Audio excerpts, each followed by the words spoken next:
Good evening, students. Today we will discuss something more about hydrogen atom problem that we have started in our previous class. And the hydrogen atom is the simplest atom in the periodic table. And fortunately, we have exact solution for the Schrodinger wave equation of hydrogen atom. Of course, we have to go through a rigorous process, and in the previous class, I just initiated the discussion and we have written the Hamiltonian, and later on we have segregated the Hamiltonian into two parts, that is the translational part and the relative motion part. And then for some reason that we neglected the translation part, and we decided to continue with the relative motion part of the hydrogen atom. And then further in the process, we come across that the del operator is actually in the spherical, in the Cartesian coordinate system, which is not really suitable for the hydrogen atom problem for two reasons. One is the its potential energy is spherical in nature. The other one is the 1 over r is the magnitude of the distance between the electron and the nucleus in the hydrogen atom. Which is essentially, it is the square root of x square plus y square plus z square, and the operator square root operator is not a linear operator. So this is the another reason that which forced us to go to the discussion of the polar coordinate system or spherical polar coordinate system. And in fact, we have briefly discussed about the polar coordinate system as well. Okay, any coordinate system is given as the purpose of any coordinate system is to basically describe the position of a point in the space. Okay, that point can be a particle or it can be any system in the space. How to exactly determine the position of a particle, especially this is true for a moving particle or the moving point, right? How do you define it? So for which we have the coordinate system, of course, a Cartesian coordinate system. We have x, y, z. Okay, so and these x, y, z we have to convert into the other polar coordinate system. The polar coordinates are r, which is nothing but the distance between the particle and the origin. Okay. And let me tell you yesterday one point that I have forgotten. The origin in the case of hydrogen atom. Okay, in the case of hydrogen atom, we have decided to consider only the relative motion part. And in the relative motion part, if you look at carefully, you can see that there is a kinetic energy. Okay, so kinetic energy term, because with respect to nucleus, the other one is basically changing its position. So if it is changing, okay, even nucleus also will change its position slight little bit, such that its center of mass doesn't change, right? So that means we have to account the motion of the nucleus as well, right? So for that reason, it is decided that okay, so origin we don't keep anywhere. Instead, we will keep exactly right on the top of the nucleus itself.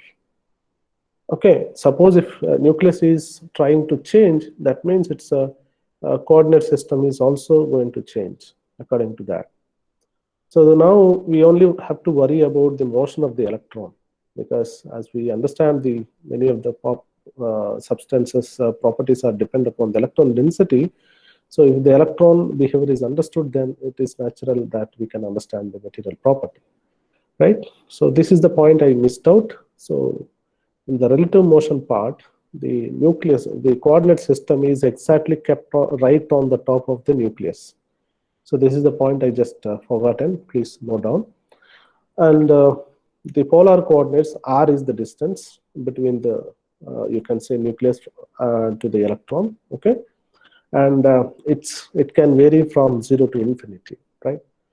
And the theta is the positive angle that it makes with respect to z-axis. Okay, if you try to draw the line between if you try to join the line join the point and the nucleus, so that is going to be a line, and this line makes certain angle with respect to z-axis, right? And it is defined in the polar coordinate system.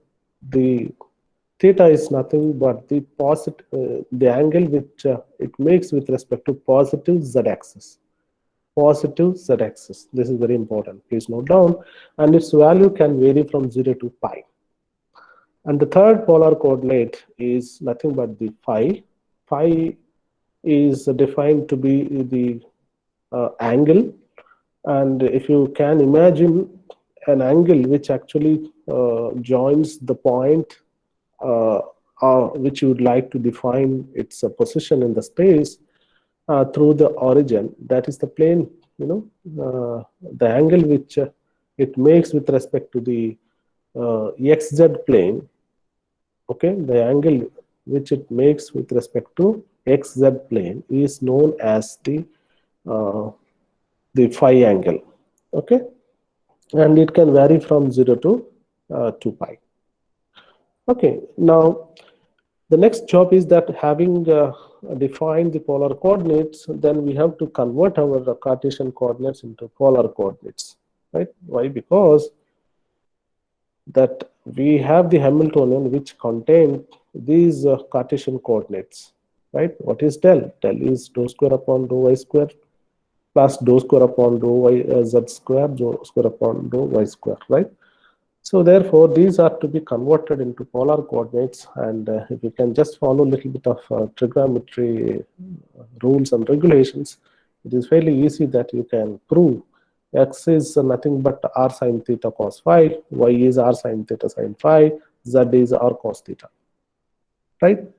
So if you can actually replace these coordinates, the Cartesian coordinates, with these appropriate polar coordinate thing, then it is guaranteed that your operator can actually transform into polar coordinates. Okay, so that is something that we are going to do. And naturally, if you can transform the del operator, naturally the wave function also will be appearing in these polar coordinates, right? Originally we thought of it as a Cartesian system, but as we are transforming to the polar coordinate system, now our wave function is going to be a function of polar coordinates, not the Cartesian coordinates, right? And please remember that this is something that we are going to take up as a second part, where the conversion of del operator into, which is actually in the Cartesian coordinate, that has to be converted into the polar coordinates. That's the first job before we proceed in solving this particular relative motion Schrodinger in a time-independent Schrodinger wave equation. Well, we know the del operator. So hereafter, let me also introduce that few things. Anyway, we decided only to consider the relative motion, but again writing each time del square r bar or psi relative. So all these things are takes little more time to write on this. Therefore, we will follow a simplest notation, that we will discard the r bar. What is r? R bar is just to denote the relative motion, right? That was our purpose. And similarly, this is also the same thing, that this is modulus of r. It is a magnitude of the distance, right? So therefore, I can just write down r, simple r. Okay. So please keep in mind. So del operator is nothing but dou square upon dou x square plus dou square upon dou y square plus dou square upon dou z square. Okay, it is a linear combination of the three components x, y, z. Now you can basically take up x component and work it out, and if you can do one component, the other two can be guessed accordingly, right? You need not to really work it out. Anyway, I am also not going to discuss very much detail how to convert dou square upon dou x square to a appropriate polar coordinate thing. I'm going to straight away give you the expression of del operator in polar coordinates. Del operator in polar coordinates. Okay, what you all need is that these are the formulas that actually requires. Well, these are really little bit lengthy mathematics, so for that reason for that matter, so I'm just skipping. But if you are interested, you can always do the mathematics. Take a piece of paper and work it out. And what you all have to do, I'm giving that dou upon dou x. Dou upon dou x is defined to be dou r by dou x, dou by dou r. Okay, and dou theta by dou x multiplied by dou upon dou theta. Similarly, dou phi by dou x multiplied by dou phi, right? That is the x component. Suppose if you want to evaluate dou square upon dou x square, what you have to do? Well, you have to take the linear, you have to take the summation. You have to square this summation, right? So just to take the summation and square it. So now it will become, it's like a plus b plus c whole square, right? So you have to basically calculate exactly what it is, and finally you will get what is referred to as x dou square upon dou x square. Similarly, you can actually do a real calculation, or else you can guess it. What is dou square dou square upon dou y square based on this formula? Okay, it is defined to be dou by dou. Sorry, dou upon dou y is defined to be dou r by dou y multiplied by dou r plus dou theta by dou y multiplied by dou theta plus dou phi by dou y multiplied by dou phi. Okay, so this one, just this summation, you can just square it and you will get something, right? Similarly, that component, all these three components, you can just only thing is that you have to follow a little bit lengthy process, that's all, but you will get it.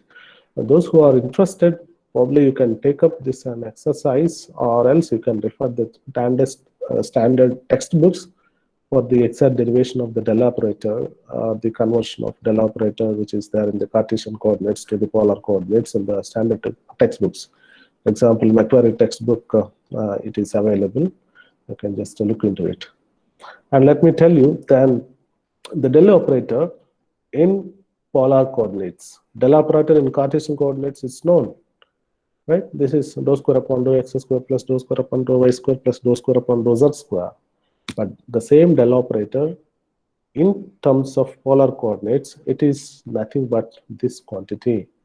What is this quantity? It is minus of dou square upon, minus of dou h cross square by 2 mu multiplied by 1 over r square dou by dou r square dou by dou r plus 1 over r square multiplied by 1 over sine theta dou upon dou theta sine theta dou by dou theta plus 1 over r square multiplied by sine square theta dou square upon dou phi square, bracket close, and then the potential energy term E square upon 4 pi epsilon r. Okay, you can just see the del operator, which is in the Cartesian coordinates. It is just a fairly simple one, which has got only 3 terms. But here, of course, you do have a same 3 term, but then they are little lengthy terms. That's a difference that we can easily make out just by looking at the expression. Well, it looks very complicated, this expression, but this particular del operator makes the problem much simpler to solve this. So how it can be solved, that we will see. Now, having obtained this del square operator, you can just substitute in the relative motion time independent Schrodinger wave equation, that is equation number 4, and then you can write down the complete expression. That is what exactly it is done.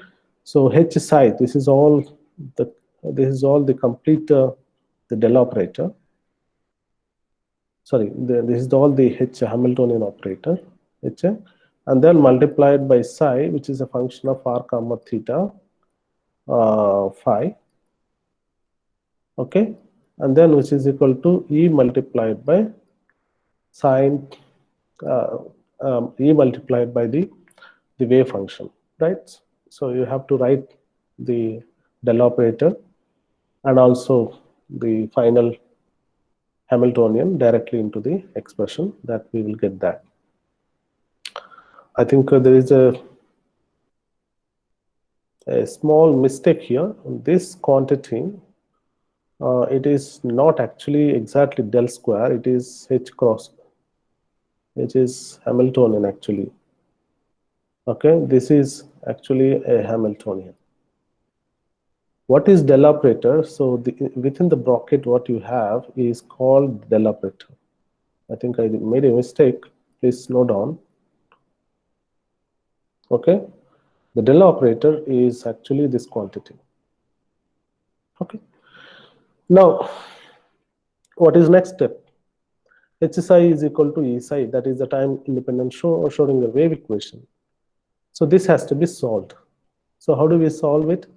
Well, the traditional process now we can follow. Previously we cannot follow because there is an issue of the square root nonlinear operator. But now, after converting into polar coordinates, then the Hamiltonian can be tackled very easily. Okay, so now you can proceed the systematic procedure. So when you have a wave function which is a variable, which is a function of more than one variable, then the total wave function can perhaps be taken to be the product of two functions or three functions depending upon the number of variables. And when you take the product function, it will give you the complete function, right? Complete wave function. So that is the practice that we have followed in the previous classes. The same thing perhaps can be followed now. So what you can do, you can just take a psi of r theta phi as a product of r of r, theta of theta, phi of phi. Okay, so just like we are thinking the total wave function as the product of three different wave functions in which each individual wave function exclusively depend upon only one variable. And when you take the product of these three functions, which ultimately basically has to give, and it will give the total wave function psi of r comma theta comma phi. That is what exactly it is written and done in this particular slide. So here, well, so you have, this is the expression, and earlier expression that we have psi of r comma theta comma phi. But now we are thinking that the psi of r comma theta comma phi as the product of three wave functions. So that is something that I have substituted in this particular time independent Schrodinger wave equation. Okay, so r theta, r of theta, phi of phi, right? Fine. Now it is really inconvenient. Now what we see here, so once we have this substitution of wave function, so you can just now, this wave function, it will operate, okay, it is multiplying. So from the right hand side, it is operating, right? So it will go there, you just take inside the wave function, take inside this each term, okay, here, and then here also you can take it. Okay, when you do that, what happens is that, for example, you just see here e square, e is a constant, okay, charge of the particle, that is electron, and 4 pi epsilon is a constant, and then r, which is also a constant as far as the hydrogen atom is concerned. Therefore, this product, this wave function, when you take inside, then it will just multiply it. It doesn't do anything because this 1 over r is not an operator. It is just a simple multiplication operator, so it doesn't affect. Then when you take this product wave function inside this phi of phi, then what happens is that here dou square upon dou phi square. That means so the partial differentiation is only with regard to the phi function. Therefore, the other functions, that is r of r, theta of theta, are considered to be the constants. Okay, so that is what it is done here. So we can write the capital phi of phi as inside, I mean right hand side of the operator, whereas the other one you can move outside the operator. Here operator is dou square upon dou phi square, right? Why we are writing the other two outside? Because it is a partial differentiation, and it has to be only with regard to phi of phi. That's the reason we have written. Now r of r and then theta of theta are written outside, and phi of phi are written inside. And what about this term? Here r of r, phi of phi will be written outside.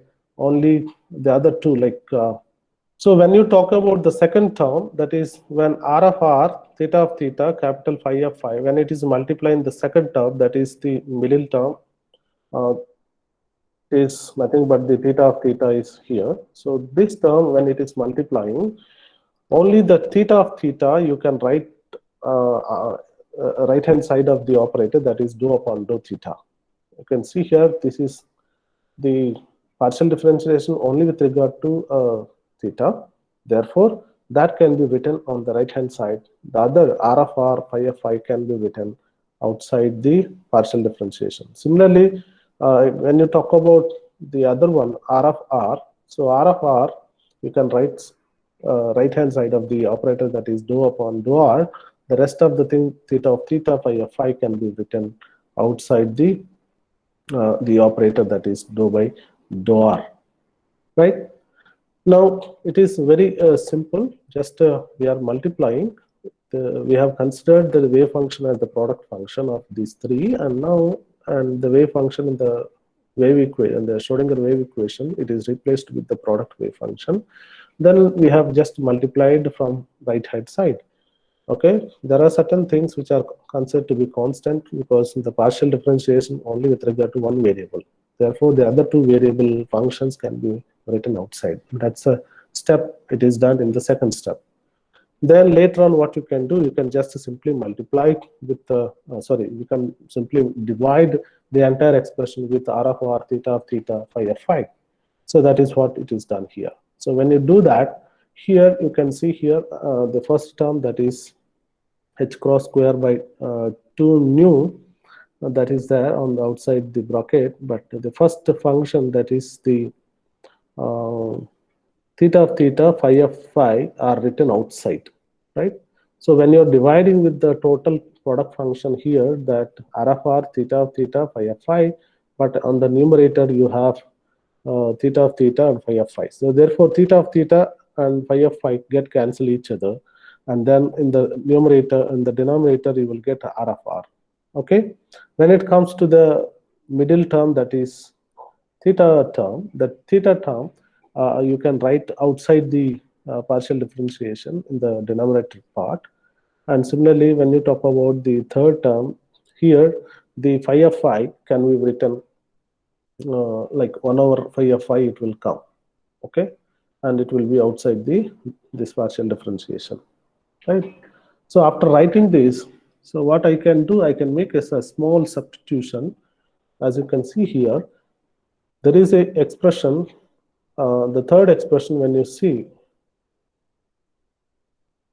the third expression, when you see it is 1 over phi of phi, r square sine square theta, dou square phi of phi by dou phi square. That's the expression. So in this particular formula or the expression, so you can just take this component, that is 1 over phi of phi, and then dou square upon dou square phi of phi by dou phi square.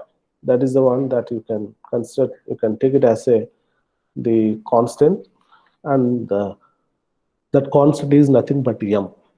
Okay, I'm just making a substitution. What is the substitution? 1 over phi of phi, dou square phi of phi by dou phi square is taken to be minus m square.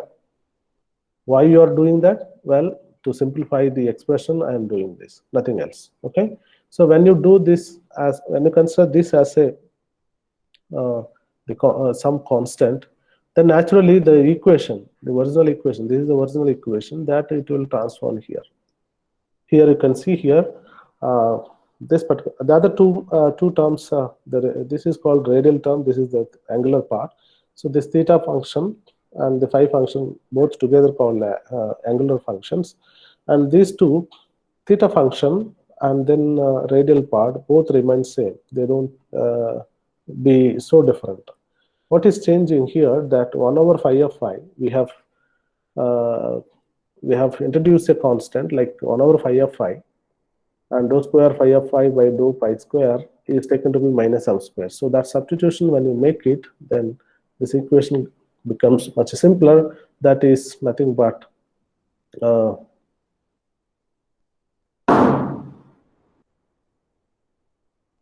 sorry, there is a small disturbance. Close the door.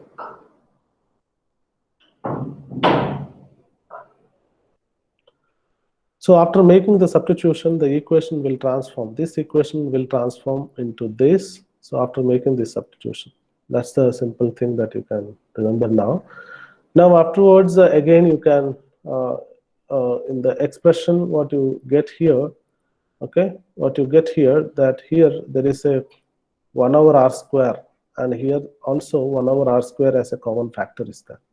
So you can take 1 over r square as a common factor, then the expression becomes 1 over theta of theta sine theta dou upon dou theta sine theta dou capital theta of theta by dou theta minus m square sine square theta, right? So 1 over r square, it is taken to be a common factor outside. It is written. Then when you write that, you can see this entire thing is again only a function of one particular variable, that is theta of theta.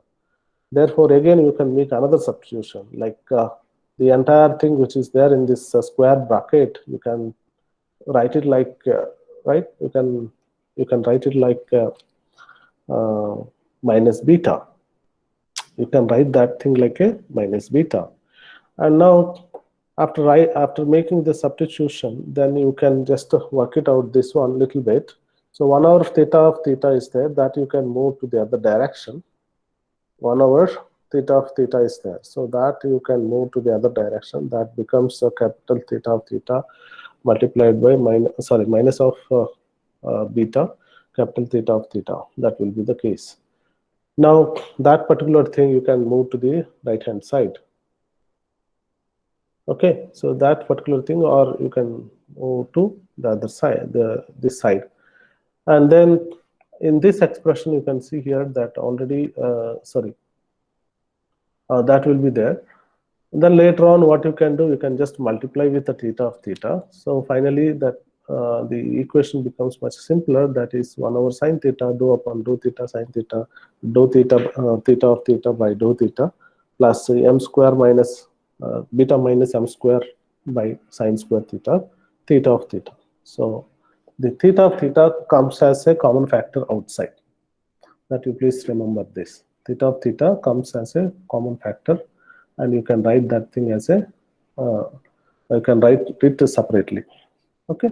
Now this is something that you can label this expression as a equation number 6. Previously the equation number 4, it is the just a Hamiltonian sorry, it's not a Hamiltonian.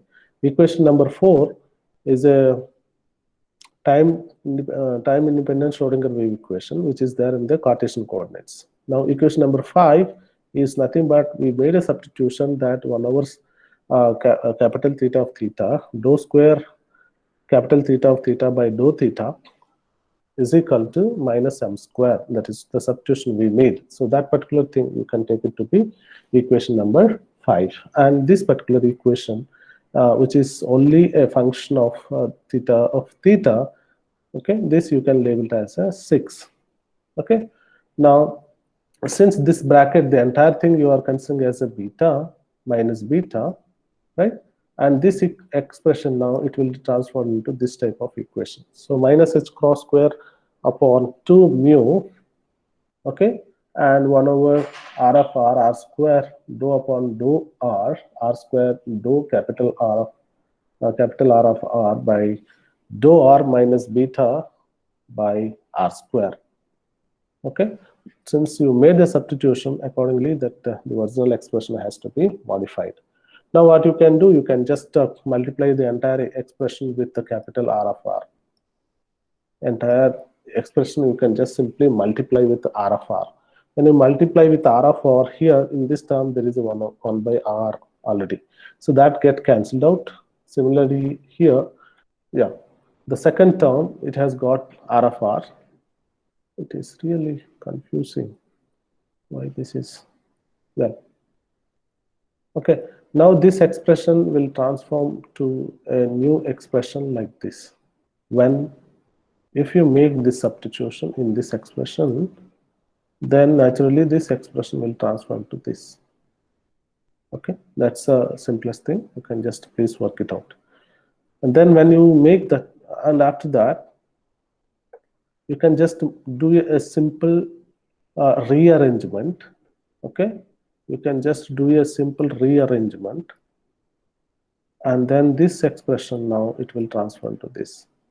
For that, what you have to do, simply multiply with the capital R of R in the entire expression, and in the denominator, certain places you have R of R, that will get cancelled out, and you can see here that you will end up with a very beautiful equation wherein it doesn't contain any of the other variables except R of R, except the distance. So you don't get any other thing, right? So that was the problem in the previous cases. Okay, as such we cannot deal it because we have the involvement of other variables as well. When you are trying to solve one particular equation, that is not possible because it is already associated with other. It is already a function of other two variables. Okay, now we got three different equations essentially. So one is this particular expression. This is the 1 over phi of phi dou square upon phi of phi by dou phi square is equal to minus m square. This is the one. And then when you make the substitution like this, then you will get this particular type of expression. So this we call it as the theta of theta, and the equation number 6. And the last one is it is only having R of R. So it is a function of the radial distance. Therefore, it is labeled with a different name, that is 7. So 5, 6, 7 are the three different expressions that we have obtained. And if you are able to solve these 5, 6, 7 expressions, then we will be able to get respect to functions, and the product of these three functions will give rise the total wave function. Why? Because the total wave function, which is a function of r theta phi, is nothing but r of r, theta of theta, phi of phi.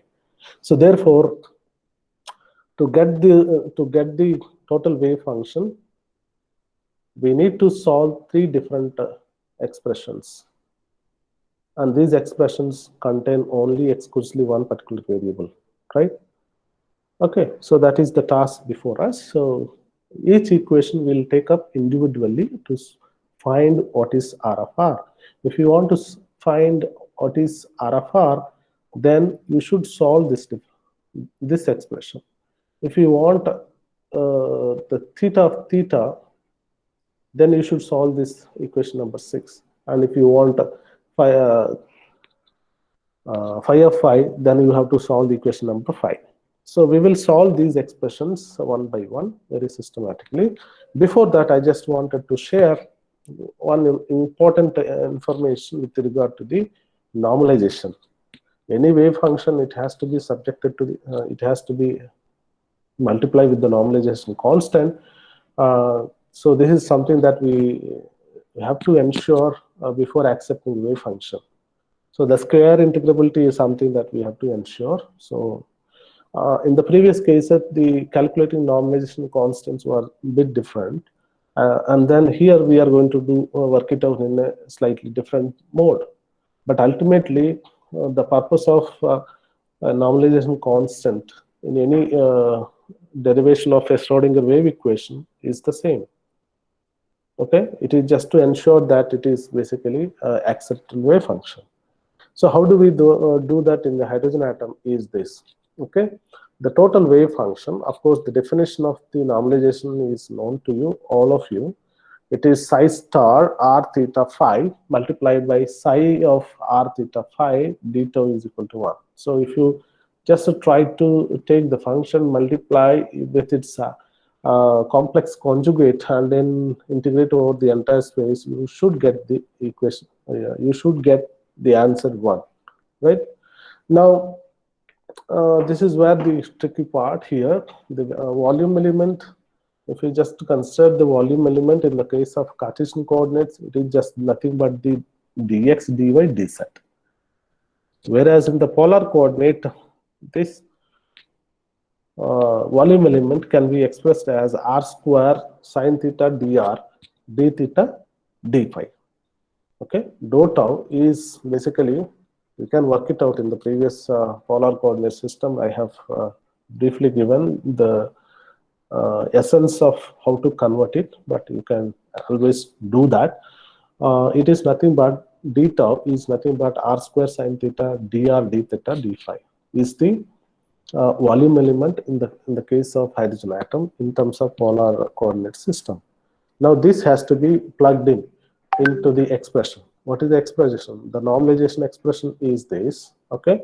And for some reason that we also decided that the wave function is a product of 3 different functions, wherein the individual function exclusively depend upon one particular variable, right? So that is also something that you can actually substitute here.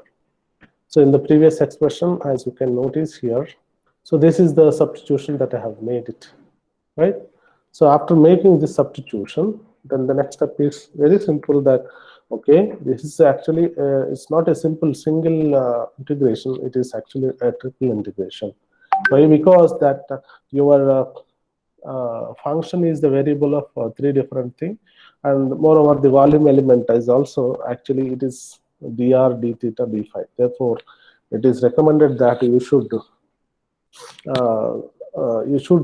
do a triple integration rather than doing a simple integration. Okay, when you do that, the triple integration, you can actually come to this conclusion here. So it is a single integration, but then in reality this is 1, 2 and 3. So with regard to 3 different variables, one should perform the calculation. Okay, one should perform it, but so that's the reason that, you know, the integration we can convert it like this, and then now later on you can convert like this. Okay, and this volume element, there is a r square. This r square you can actually move to the other direction. Okay, and here there is a r. This r you can move there, and there is another r. This also you can move here. So all these similar terms, you can just reshuffle it and rearrange it such that you get exclusively r terms, and then theta of theta terms, and then phi of phi terms. Okay, and my claim is this. My claim is this. Okay, unlike the previous cases here, what we are going to do is that, okay, we decided to solve 3 different Schrodinger wave equations. That is equation number 5, which has got only the phi variable expression. The equation number 6, which contain only the theta part. Okay, and the third one is phi of phi. So if you are going to solve this expression, and after solving this expression, we can actually simply do a normalization process for that particular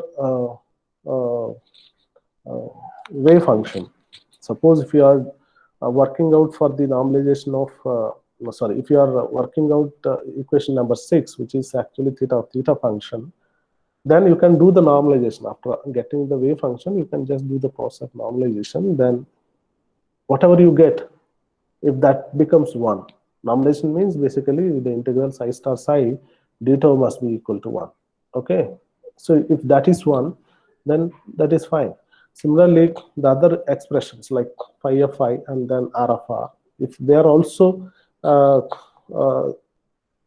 individually subjected to the normalization process, ultimately what you get is basically the normalization of the total wave function. Okay, the total wave function normalization can be done in an indirect process. Here, if this, you can make it 1, and similarly this function you can make it, okay, 2, and this you can make it as a 3. So you can basically make it three different normalization process with regard to each wave function. And if you can actually get equal to 1 in each case, then that means the total wave function definitely would satisfy the normalization constant. I hope that you are following. So this has to be 1, this has to be 1, this has to be 1. So if you consider the one expression, second expression, third expression, and these integral values, if they become 1 independently, naturally this will satisfy, right? That's the point I just wanted to tell you. Now, with this thing, let us try to find out what is our phi of phi. What is phi of phi? Phi of phi expression is given by this 1 over phi of phi dou square phi of phi upon dou phi square is equal to minus m square. That's the equation number 4, right? So to get the answer for phi of phi, then we have to solve this differential equation. What is this equation? Well, it is a simple homogeneous second order differential equation, and its wave function can be easily guessed from the mathematical knowledge. But before that, we can do a simple rearrangement wherein 1 over phi of phi, right? That phi of phi you can move to the other direction, other side of the equality, right? You have a phi of phi that you can move here. So when you make it, that is one thing. The other thing is that you have a partial differentiation. This partial differentiation notation, now it can be removed because the derivation only with regard to phi of phi. Okay, so therefore there is no meaning for keeping the partial differentiation. So you can straight away happily take out the partial differentiation symbols and then replace with the d square phi of phi by d phi square, right? And the solution of this second order differential equation is, one of the solution is suggested by this. So a times e to the power im phi, a times e to the power im phi. So this would be one solution. Okay, so my claim is that a multiplied by e to the power im phi would be a solution of this differential equation. Now the question is how? Now the question is how? Can you all of you take a piece of paper and work it out, and how this is possible? Well, if this is said to be a solution, then you can take the first derivative of this particular expression and then calculate the second derivative also and see whether you get this differential equation or not. If you are getting the differential equation, okay, so when you consider, when you can treat something as a solution of a differential equation only when it gives that particular differential equation, otherwise not, right? So this is what I have done here. Just you can see here in the simple step that you can calculate the first derivative of the expression. The first derivative of this one is calculated here. Okay, it is d phi of phi by d phi is equal to ima multiplied by e to the power im phi. The derivation of exponential function is nothing but the same function itself. Okay, provided that x, the exponential, the power is x. But if it is multiplied with some constant, those constants are to be written outside. So that is what it is written.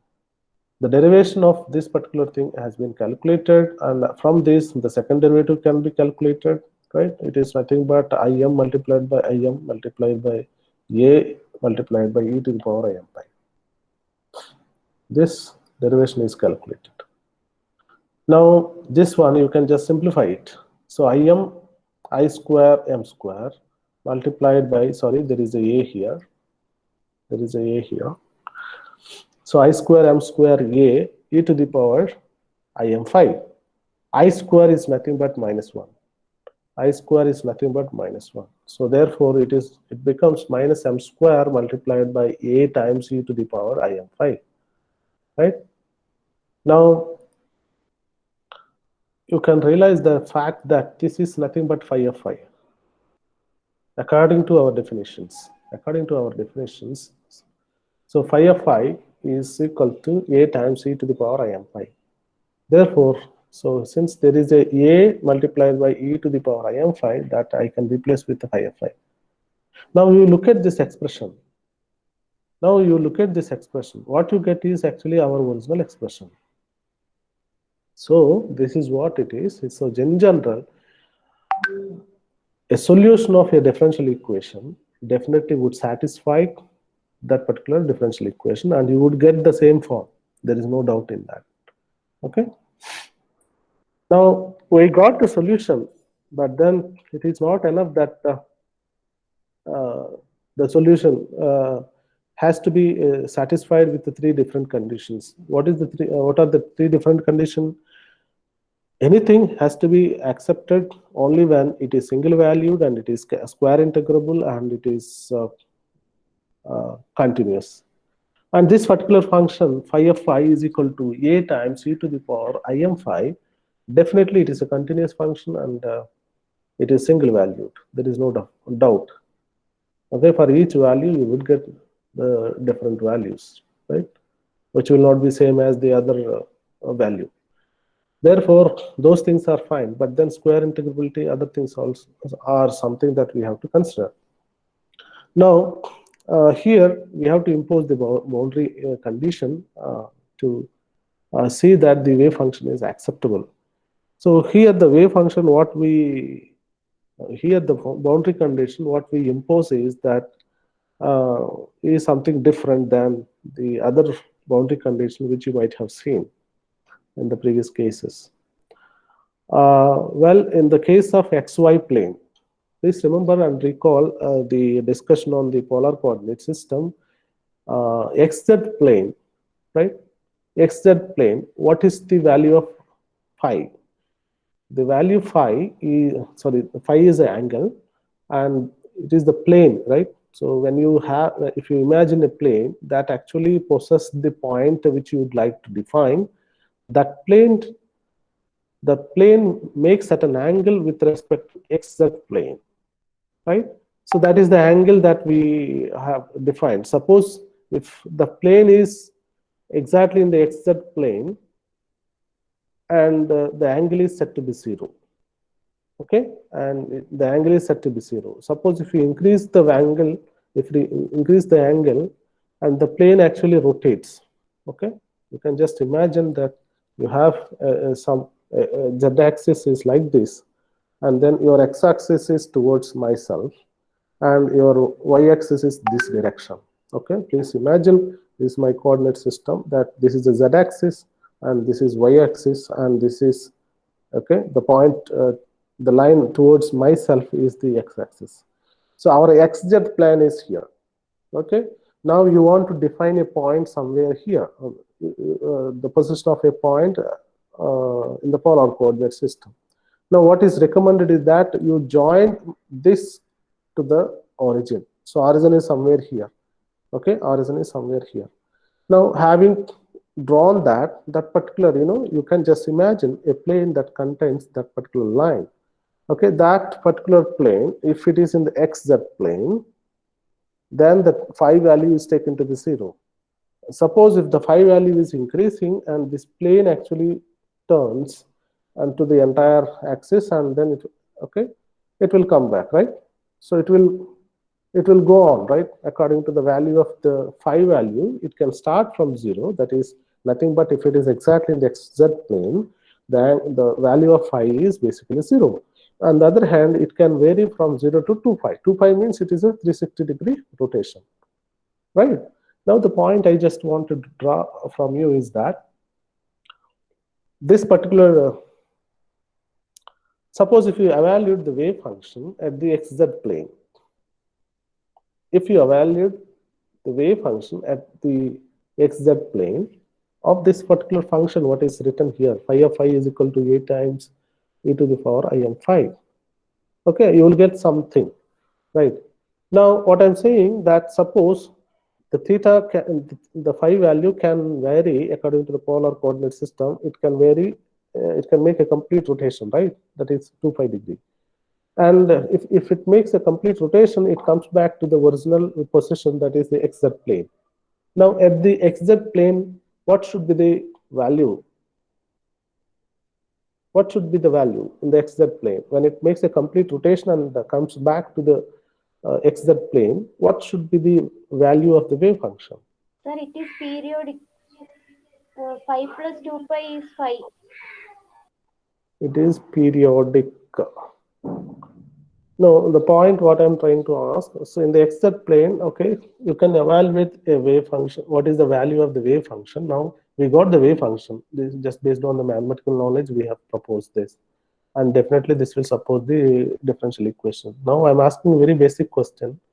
Suppose if the phi is 0, that means we are in the xz plane. Phi is 0 means xz plane according to the polar coordinate system, and we will get some number or some value, okay, of the wave function. Now what I'm saying, if the phi value is varied, why we have to vary? The maximum phi value can go up to 2 pi, therefore we can vary. Now the question what I'm saying that, okay, suppose if you vary the value of a 2 pi, that is 360, that means a complete rotation, if you make it, if you come back to the original position, what should be the wave function value? It should be same, right? It should be same as the original position where we have started. I'm saying that the xz plane, the wave function will have some value, and then even after making one complete rotation, if it comes back to the wave function, it has to be same. Okay, whether I am here or somewhere else in my native place, Ravi is Ravi, right? Likewise, the wave function, okay, even if it makes a complete a complete rotation, then the wave function will have to be same.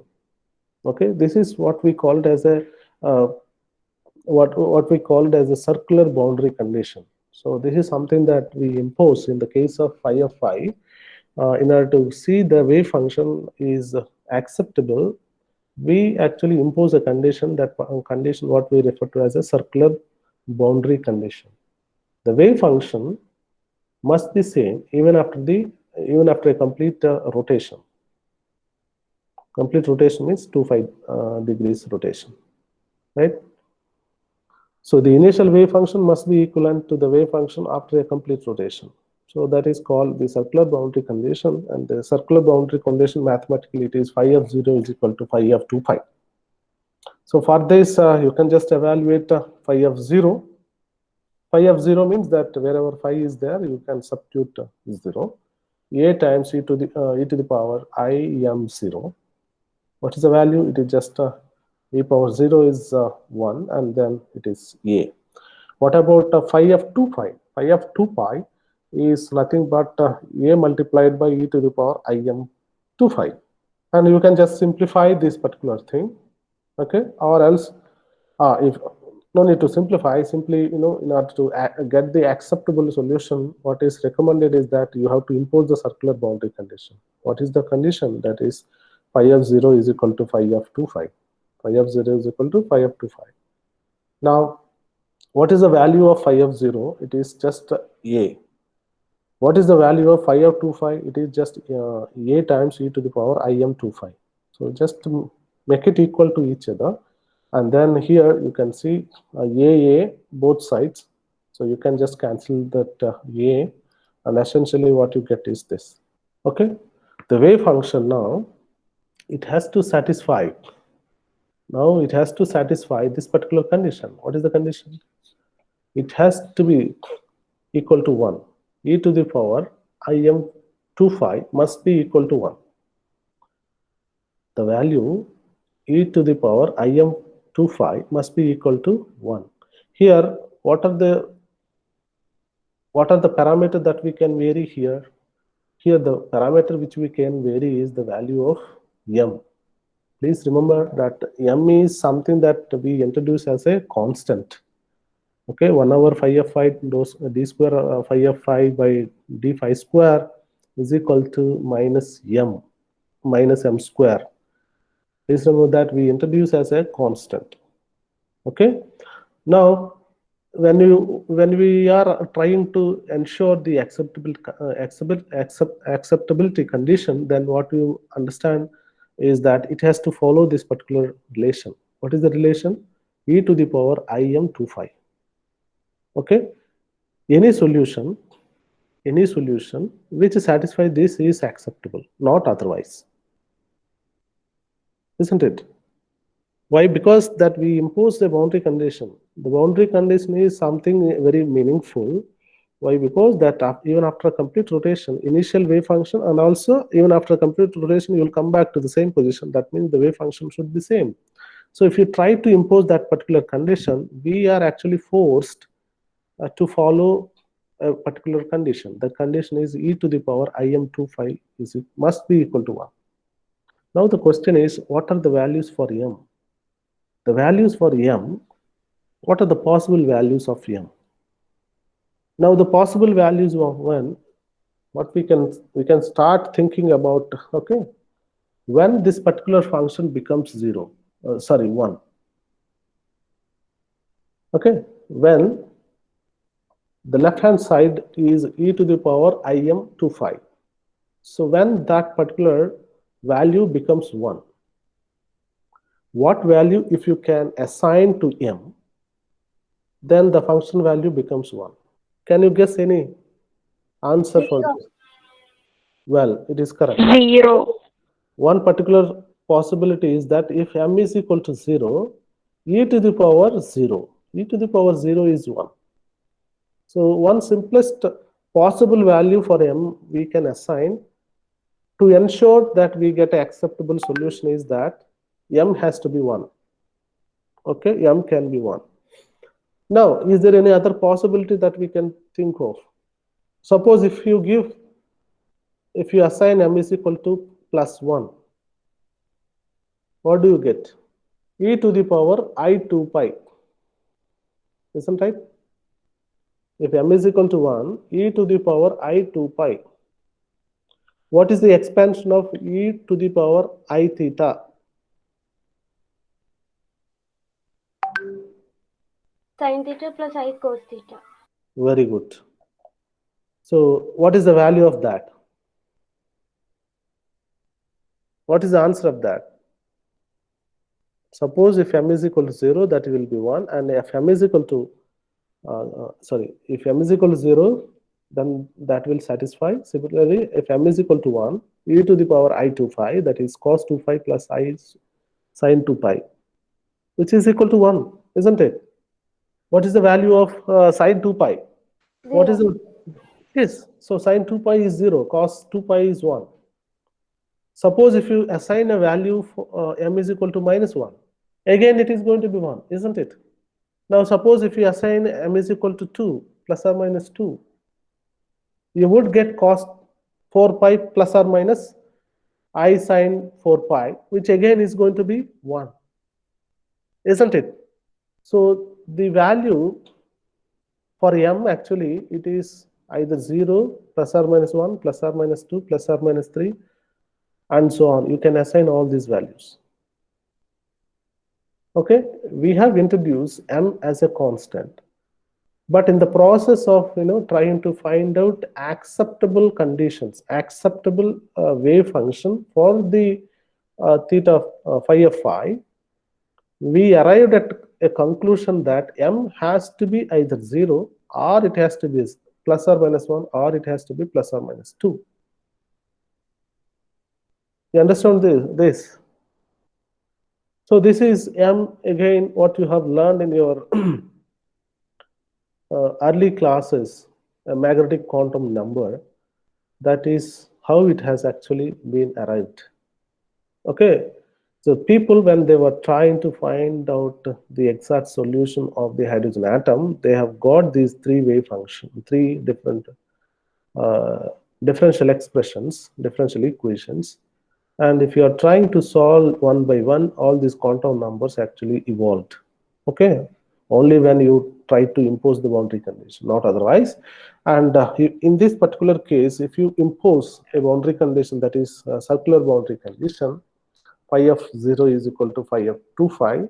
If you try to impose on the system, then naturally you have to satisfy this particular relation. Okay, e to the power im 2 phi must be equal to 1.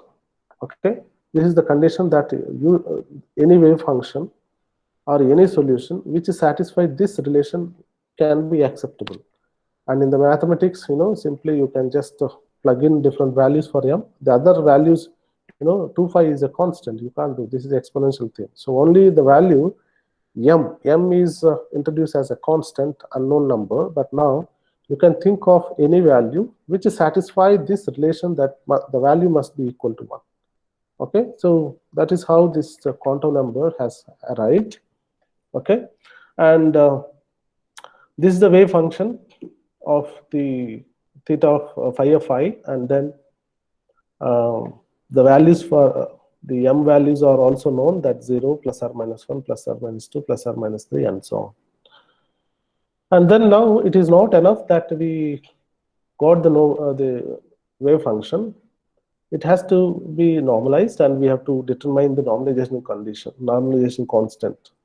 So this is something that I already mentioned very elaboratively. So we are going to normalize each function individually. So naturally, the total normalization of the wave function would be satisfied, right? Now, it is fairly straightforward thing that the value of the phi is varying from 0 to 2 pi. So integral 0 to 2 pi, phi star phi is d phi is equal to 1. That's the relation. Now, what is phi? Phi is nothing but simply a times e to the power im phi. So its complex conjugate has to be taken, and then it is nothing but e to the power minus im phi multiplied by a times e to the power im phi d phi is equal to 1. So essentially that is going to be a square integral 0 to 2 pi e to the power im phi multiplied by e to the power im phi d phi is equal to 1.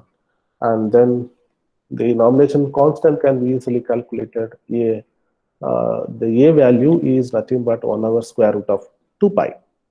Okay. Now the total wave function with normalization constant is given by phi of I is equal to 1 over square root of 2 pi multiplied by e to the power im phi. Okay. So this is the wave function, and the values for m are given already.